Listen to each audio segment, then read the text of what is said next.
अस्सलाम वालेकुम नाज़रीन, आप देख रहे हैं ZH न्यूज़ में उज़ैर अहमद। नाज़रीन, सबसे बड़ा सवाल है कि कल 190 मिलियन पाउंड का फैसला आएगा या नहीं आएगा। कुछ लोग ये कह रहे हैं कि फ़ैसला शायद नहीं आएगा और उसको मज़ीद आगे ताख़ीर का शिकार किया जाएगा। मैंने पिछली भी वीडियो में आपको बताया था कि अगर ये ताख़ीर का शिकार होता है तो क्या होगा, लेकिन इसके साथ हम एक और चीज़ के ऊपर डिस्कस करेंगे। सिविल नाफरमानी की जो तहरीक है उसको भी जारी रखे हुए हैं PTI, उसकी रीज़न क्या है। और सहाफ़ी जो एक तरफ ये बताते हैं कि इस्टेब्लिशमेंट जो है वो बिल्कुल इस वक्त इन्वॉल्व नहीं है, बिल्कुल जनाब साहब गैर सियासी है और मुज़ाकरात वो नहीं कर रही है, हुकूमत कर रही है। दूसरी तरफ उसी सांस में एक और चीज़ भी बताते हैं, तो उनकी जो एक कॉन्ट्रडिक्शन है उसके ऊपर भी बात करते हैं। शुरू करते हैं हम 190 मिलियन पाउंड केस के फैसले से। ज़्यादातर इस वक्त ये राय है कि कहा जा रहा है कि कल फैसला नहीं आ रहा, और कुछ इक्का दुक्का लोगों की राय है कि जनाब फैसला आएगा और सज़ा हो जाएगी। लेकिन सज़ा का PTI का मानना ये है कि सज़ा अगर हो भी जाती है तो मुज़ाकरात के ऊपर कोई फ़र्क नहीं पड़ेगा।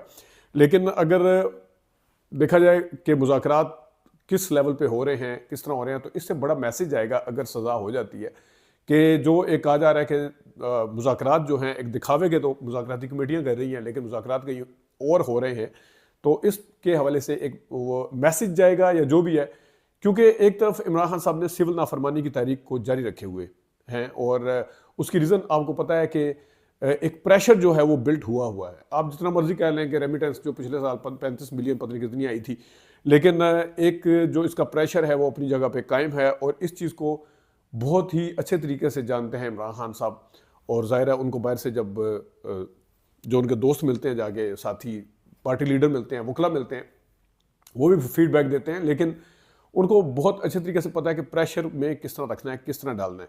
अब जो साफ़ी ये कह रहे हैं कि जनाब इस्टेब्लिशमेंट जो है वो बिल्कुल गैर सियासी है, इस्टेब्लिशमेंट का लेना देना कोई नहीं इन मुज़ाकरात के साथ। हम आज की डेट में आपको कह रहे हैं कि इस्टेब्लिशमेंट का लेना देना नहीं, जो इस तरह की चीज़ें बता रहे हैं आगे।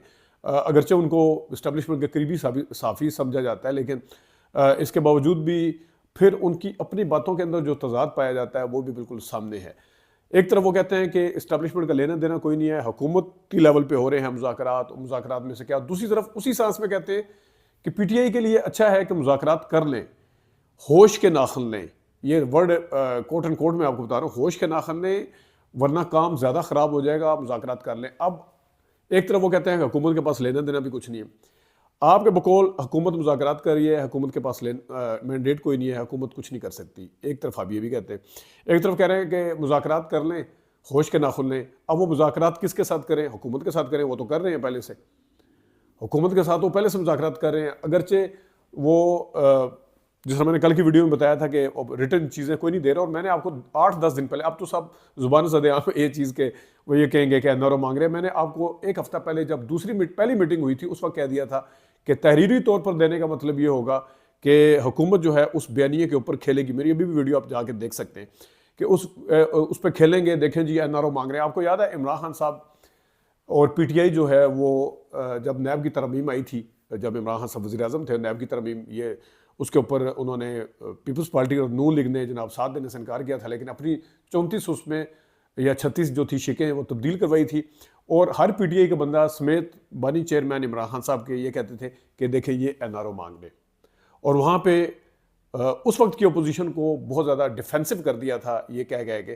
तो अब ये चीज़ अगर रिटर्न में इनकी तरफ से जाती है, अगरचे इमरान खान साहब की अपनी ट्वीट में ये चीज़ें वही वाले दो मुतालबात हैं। फ़र्क क्या है? फ़र्क ये है कि इमरान खान साहब ने अपनी रिहाई की कहीं पे बात नहीं की।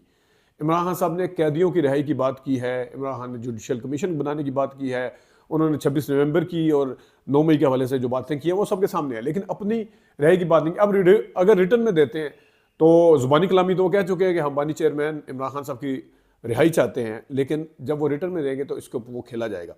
लेकिन अगेन मेरा सवाल उन साफ़ी से है, साफ़ियों से बल्कि, जो कहते हैं कि उसमें कामरान शाह साहब भी शामिल हैं। एक तरफ वो भी यही कहते हैं एक तरफ कि जनाब इस्टेब्लिशमेंट का कोई लेना देना नहीं है, मेरी बातों का गलत मतलब लिया गया। साथ ही वो दूसरे उसमें ये कह देते हैं हुकूमत के पास कुछ भी नहीं है मुज़ाकरात करने के लिए, और साथ ही वो और भी चीज़ें कह देते हैं। तो वो जो दूसरे साफ़ी हैं वो जो कहते हैं कि जनाब गैर सियासी है इस्टेब्लिशमेंट का लेना देना कुछ नहीं है, तो उसी सांस में हुकूमत के पास वो कहते हैं ये प्रो मैक्स है जनाब, इसके पास तो इसके पास करने को कुछ भी नहीं है, ये तो पीछे से आर्डर जिस तरह आते हैं वो फॉलो करते हैं। तो आपकी अपनी बातों में तजाद है। एक तरफ आप नवीदे, एक तरफ आप कहते हैं कि सियासी मुदाखलत नहीं है, इस्टेब्लिशमेंट मुज़ाकरात में इंगेज नहीं है, वो बिजी नहीं है, वगैरह वगैरह। दूसरी तरफ कहते हैं पीटीआई से कहेंगे कि होश के नाखुन लें, डील कर लें और मुज़ाकरात कर लें, और उससे पहले वो कह चुके हैं कि 2 साल बाद भी, 200 साल बाद भी अगर डील होनी है तो डील के जरिए अब बाहर आएंगे। अब वो डील किसके साथ होगी वो भी पता है। फिर मौजूदा इस्टेब्लिशमेंट को उन्होंने कहा कि ये बिल्कुल एक ऐसा सवाल है जो किसी की समझ में नहीं आता। पिछले वाले आर्मी चीफ जितने में उनकी मिसालें भी दी गई, फिर बताया गया कि वो भी बात करते थे, वो भी बात करते थे। तो मेरे ख्याल में बात करना, रास्ता निकालना, मुल्क के लिए रास्ता निकालना, इसमें कोई ज़ाती कोई अना वगैरह नहीं है। तो अगर इमरान खान साहब के ऊपर आप बात करते हैं या दूसरे सियासतदानों के ऊपर बात करते हैं तो फिर इस्टेब्लिशमेंट के ऊपर भी बात आती है कि जनाब बात करना और मुल्क के लिए रास्ता निकालना सिर्फ सियासतदानों का काम नहीं है या उनकी जिम्मेदारी नहीं है, बल्कि ये अपनी ज़ाती अना को, ज़ाती माजी को साइड के ऊपर रख के आगे बात करना। अगर इस तरह का फ़र्क आप बता रहे हैं बड़े उससे, तो ये कोई अच्छी चीज़ नहीं है कि जनाब बात नहीं करते वो। तो बात करना जो है वो बहुत ज़रूरी है। मैं जैसे कह रहा हूँ ना, मुल्क के लिए फिर ताली तो दोनों हाथों से बजती है। एक बंदे के ऊपर तो रिस्पॉन्सिबिलिटी आप फिक्स ही नहीं कर सकते, और ख़ासतौर पर उस बंदे के ऊपर जो जेल में बैठा हुआ है, जिसको हर तरफ से जिसके रास्ते बंद किए गए, जिस तरह पार्टी को तोड़ा गया, अब सारी जिम्मेदारियां, सारी कुर्बानियां, सारा कुछ उसी ने अगर करना है तो फिर बाहर वाले लोग क्या करेंगे, वो उनका क्या फ़र्ज़ है। तो अगेन मैं जो हुकूमत है उसकी आप देख सकते हैं कि वो सिर्फ इस चीज़ के ऊपर परेशान है, इरफान सिद्दीकी समेत, कि जनाब साहब ये रिटर्न फॉर्म में क्यों नहीं दे रहे, रिटर्न उसमें क्यों नहीं लेके आ रहे। यहाँ पे दो किस्म की परेशानी है। अब अंसार अब्बासी साहब तो जनाब साहब लगे हुए हैं कि नहीं, वो मुज़ाकरात पहले से हो रहे थे, अब वो बंद हो गया। अब अंसार अब्बासी साहब, जिनको वो वाले सहाफ़ी रोज़ कोट करते हैं जो इस्टेब्लिशमेंट के हवाले से ज़्यादा बात कर रहे होते हैं, तो एक तरफ तो ये है कि अब मुज़ाकरात बंद हो चुके हैं, अब वो दूसरी तरफ मुज़ाकरात नहीं हो रहे। इसका क्या मतलब है कि वो वाले साफ़ी जो इस्टेब्लिशमेंट के करीब और कह रहे हैं कि मुज़ाकरात हो ही नहीं रहे, तो वो फिर या तो अंसार अब्बासी साहब को कोट करना छोड़ दें। अगर अंसार अब्बासी साहब की कल की बात को भी अगर मान लिया जाए तो इसका मतलब कि पहले तो हो रहे थे ना। जब पहले हो रहे थे तो आप जनाब अंसार अब्बासी साहब को क्रेडिबल भी समझते हैं, अंसार अब्बासी साहब की स्टोरीज़ भी शेयर करते हैं, अंसार अब्बासी साहब के हवाले से बात पूरे प्रोग्राम के ऊपर चंक भी करते हैं, सेगमेंट भी करते हैं, और आगे कह देते हैं जनाब साहब अब मुज़ाकरात जो है वो मुज़ाकरात कभी हो ही नहीं रहे थे। तो या तो फिर उनको मान लें जिनको आप कोट कर रहे हैं, वो तो खुद मान रहे हैं कि मुज़ाकरात पहले हो रहे थे और आज से पहले हो रहे थे, वगैरह वगैरह।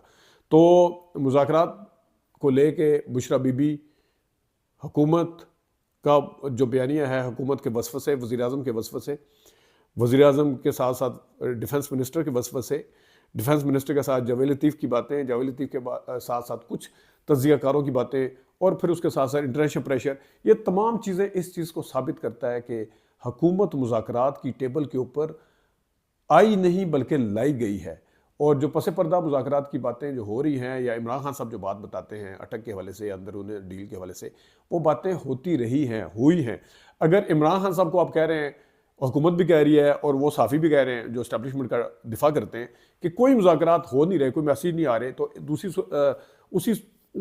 उसी उसमें जनाब अंसार अब्बासी साहब जो हैं वो कह देते हैं कि इन्हें हाउस अरेस्ट का भी आया था, इन्हें बनी गाला का भी आया था। जो हुकूमत उनकी बाकी स्टोरी को शेयर करते करते नहीं थकती, वो अली गंडापुर साहब के हवाले से हो, दूसरे लोगों के हवाले से हो, तो यहाँ पे आके फिर उनके पर जलने शुरू हो जाते हैं। वहाँ यहाँ पे आके अंसार अब्बासी साहब को गलत साबित हो जाते हैं उनके बकौल कि जनाब साहब जो उनकी मर्ज़ी की बात हो रही हो तो फिर ठीक है, अली गंडापुर के खिलाफ बात होगी तो अंसार अब्बासी साहब ठीक हैं, दूसरों के हवाले से बात होगी तो वो ठीक हैं, लेकिन जिस टाइम वो बताएंगे हाउस अरेस्ट की ऑफ़र की गई है तो वो वहाँ पे आगे गलत हो जाते हैं, वहाँ पे तरदीदें शुरू कर दी जाती हैं। नहीं, इस तरह की कोई चीज़ नहीं है। हुकूमत को खुद कुछ पता नहीं है इस वक्त हो क्या रहा है।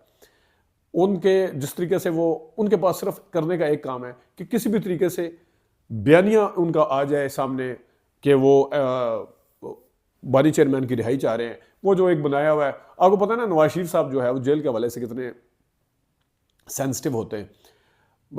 ये तो इमरान खान हैं, उनके हरीफ हैं, उन अपने हरीफ के जेल में रहने की वजह से नवाज शरीफ साहब कितने परेशान होंगे, और उससे ज़्यादा परेशानी उन्हें ये भी सोचते हुए होती होगी कि मैं तो 2 दफ़ा डील करके यहाँ से निकल गया था, जबकि मेरे जो हरीफ हैं सबसे बड़े, जिन्होंने मेरी पार्टी की जगह ले लिया, उन्होंने जेल किस तरीके से काटी है। ये चीज़ें नवाज शरीफ साहब से ज़्यादा किसी को रियलाइज़ हो ही नहीं सकती। उसकी रीज़न आपको याद है, हाशमी साहब जब जेल में थे तो हाशमी साहब जब जेल से बाहर आए थे, नवाज शरीफ साहब की उनकी कभी बन नहीं सकी थी।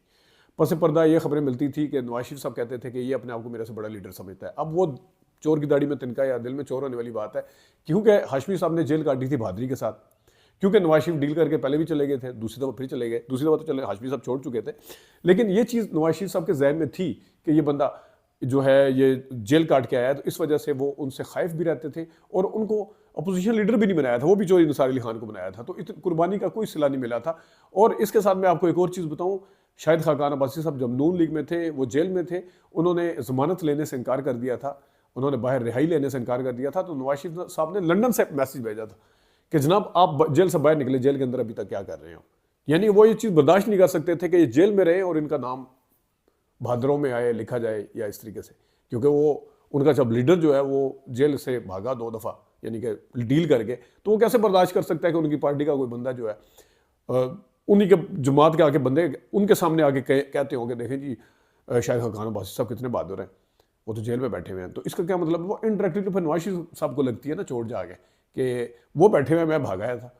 तो ये एक है कि उनका जेल के जाने में अंदर बयानी को ख़राब करने के हवाले से जनाब कभी कहते हैं कि 35 लाख का खाना खा गए, कभी पता नहीं क्या क्या कहते हैं। लेकिन यहाँ पे जेल से जिस तरीके से उन्होंने काटी है, उनका बयानिया अपने तई, अगरचे उनके तमाम बयानी अभी तक नाकाम हुए हैं, जो भी बनाने की कोशिश करते हैं, यही फैसल बाटा सब कहते हैं कि इनके अंदर जान ही नहीं, इनको ताकत के टीके लगाने पड़ेंगे, कुछ वो बयानी नहीं बना सकते, नैरेटिव नहीं है। ये सुहेल वड़ाइच साहब भी कहते हैं नैरेटिव नहीं बना सकते, मुनीर फारूक साहब भी ये कहते हैं इनके पास नैरेटिव कोई नहीं हुकूमत के पास। तो अब उनका ये है, अपने तय ये ख्वाब देख रहे हैं कि जनाब साहब किसी तरीके से वो रिटर्न उसमें दे दें, बतलाल चौधरी को, अता तारड़ साहब को, दूसरे तीसरे को छोड़ देंगे, पीछे दीजिए तो एनआरओ मांग रहे हैं अपने बानी के लिए। तो इस तरह कोई चक्कर नहीं, देखते हैं कल क्या होता है। अपना ख्याल रखिएगा, अभी तक के लिए इतनी इजाज़त दीजिए, अल्लाह हाफ़िज़।